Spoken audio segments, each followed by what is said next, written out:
राम राम साहब, मैं हूं मुकेश चौधरी और आप देख रहे हैं मोनू के विचार। भारत सरकार के गृह मंत्रालय ने जैसे ही सीएए को लेकर नोटिफिकेशन जारी किया, देश में सियासत शुरू हो गई। सेक्युलर के नाम पर तुष्टीकरण की राजनीति करने वाले राजनीतिक दलों के नेता इसके विरोध में बयान देने लगे।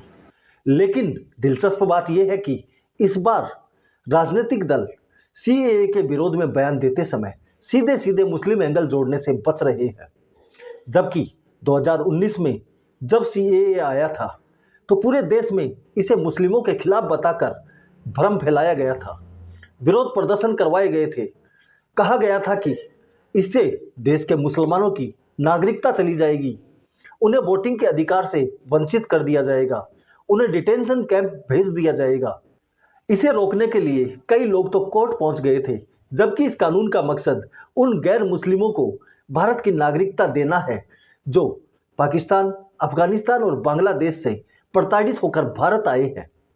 इन लोगों में अधिकतर लोग दलित और आदिवासी समुदाय से हैं, जो 1947 के बंटवारे के समय उस तरफ रह गए थे। लेकिन बाद में जब उन्हें धर्म के नाम पर प्रताड़ित किया जाने लगा, धर्म परिवर्तन नहीं करने की वजह से उन्हें वो देश छोड़ने पड़े और वे भारत आकर शरणार्थी का जीवन जीने लगे। बरसों से वो लोग भारत में रह रहे हैं, लेकिन पहले की सरकारों के सख्त नियमों की वजह से उन्हें भारत की नागरिकता नहीं मिल पाई। आज की सरकार अगर उन्हें नागरिकता देना चाहती है तो इन नेताओं के पेट में दर्द क्यों हो रहा है? सीएए का विरोध करने वाले अधिकतर वो नेता हैं जो रोहिंग्या और बांग्लादेशी घुसपैठियों को निकालने के सवाल पर मानवता की दुहाई देते हैं, उन्हें हालात का मारा बताकर उनकी वकालत करते हैं।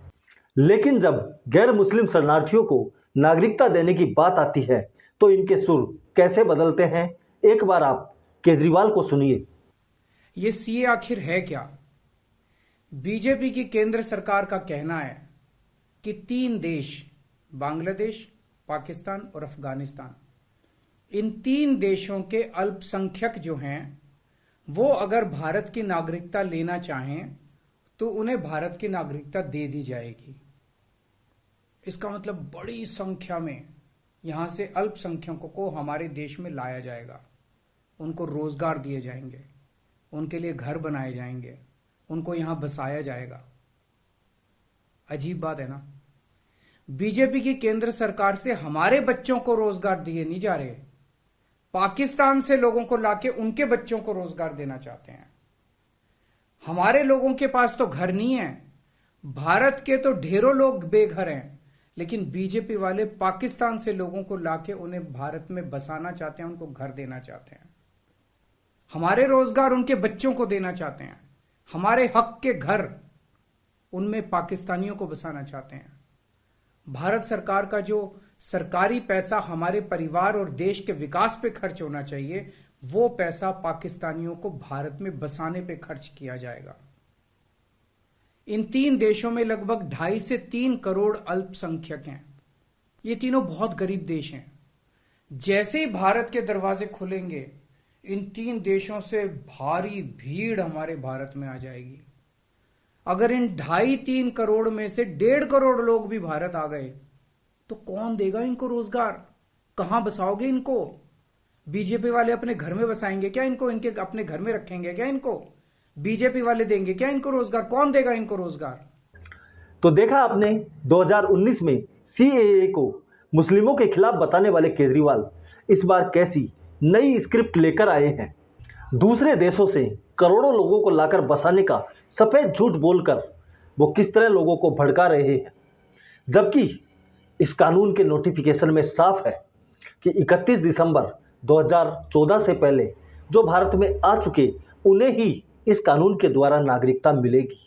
एक बार के लिए इनकी बात सही भी मान लें तो क्या दूसरे देशों से धर्म के नाम पर प्रताड़ित होकर आए हुए हिंदुओं को मरने के लिए छोड़ दिया जाए? इनको देश के संसाधनों और रोजगार की चिंता अवैध रूप से घुसपैठ करके भारत में आए रोहिंग्या और बांग्लादेशियों पर क्यों नहीं होती है? यह इनके विधायक और दिल्ली वक्फ बोर्ड के अध्यक्ष अमरनाथुल्लाह खान के ट्वीट का वायरल स्क्रीनशॉट है। इसमें लिखा है, कंचन कुंज के रोहिंग्या कैंप में आग लगने से प्रभावित हर परिवार को 10,000 रुपए की फौरी मदद के साथ महीने भर का राशन और रहने के लिए टेंट का इंतज़ाम हमने कर दिया है।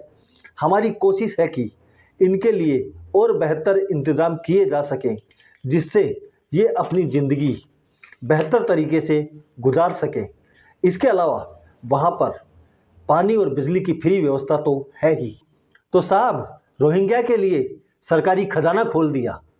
सरकारी खजाने से मस्जिद के इमामों को मोटी तनख्वाह दे रहे हो, तब आपको देश के संसाधनों और पैसे की चिंता नहीं हुई। लेकिन आज हिंदू शरणार्थियों को नागरिकता देने की बात आई तो आपको देश में रोजगार और संसाधनों की चिंता सताने लगी। मेरे विचार से तो इसे सीधा सीधा हिंदू विरोध कह सकते हैं।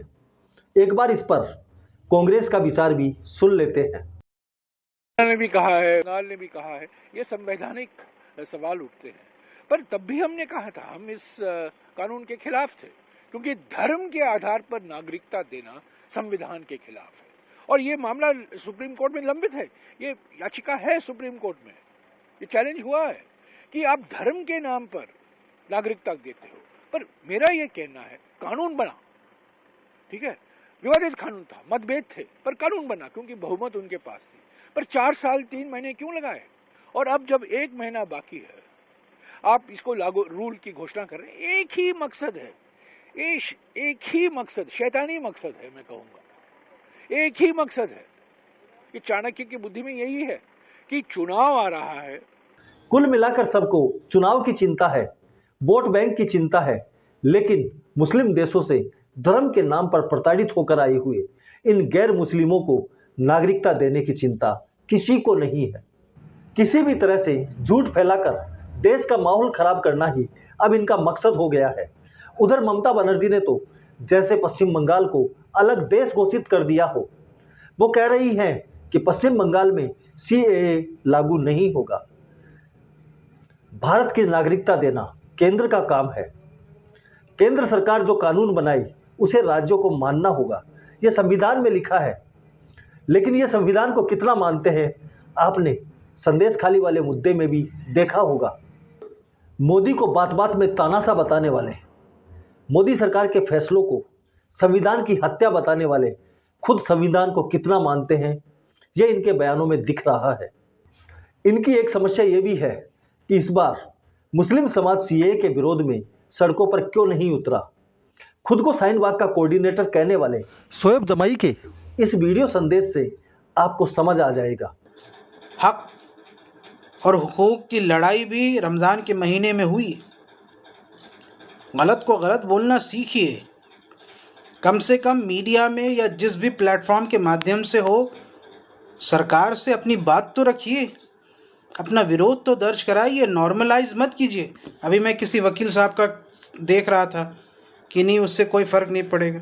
बेशक सिर्फ CA से कोई फ़र्क नहीं पड़ेगा, लेकिन CA सिर्फ है ही नहीं, बल्कि CA के साथ NPR और NRC जुड़ा रहेगा। और जब इसको आप जोड़ेंगे तो ये परेशानी पैदा करेगी। थोड़ा अक्ल से काम लीजिए। मजलिस की बात मत मानिए, शोएब जमाई की बात मत मानिए। खुद से पढ़िए, समझिए। थोड़ा सा फोरसाइटेडनेस, दूरदर्शिता होनी चाहिए आपके पास। सरकार से ही विरोध दर्ज कराइए ना, सोशल मीडिया पे ही विरोध दर्ज कराइए, लेकिन गलत को गलत बोलना सीखिए। अगर इस तरीके से आप हर चीज़ों को यहाँ से एक्सेप्ट करते जाएंगे तो फिर आने वाले वक्तों में शिकायत मत कीजिएगा कि नहीं अब हमारे साथ ये हो रही है, अब तो लाइन में लगना पड़ रहा है, अब तो कागज़, हम डॉक्यूमेंट्स कहाँ से लाएंगे। ये सीमांचल के लोगों से पूछ के जाके देखिए। अब इसकी समस्या ये है कि मुस्लिम विरोध क्यों नहीं कर रहा। ये उन्हें उकसा रहा है। सड़कों पर नहीं तो कम से कम सोशल मीडिया पर ही विरोध करो, ताकि इसकी दुकानदारी चल सके, मीडिया में सुर्खियां मिल सके और शायद राजनीतिक पार्टियों से कुछ फंड भी मिल जाए। बहरहाल इस पर आप क्या सोचते हैं, अपने विचार कमेंट करके बताएं। वीडियो पसंद आया तो इसे लाइक करें, चैनल को सब्सक्राइब करना न भूलें। धन्यवाद। जय हिंद, जय भारत।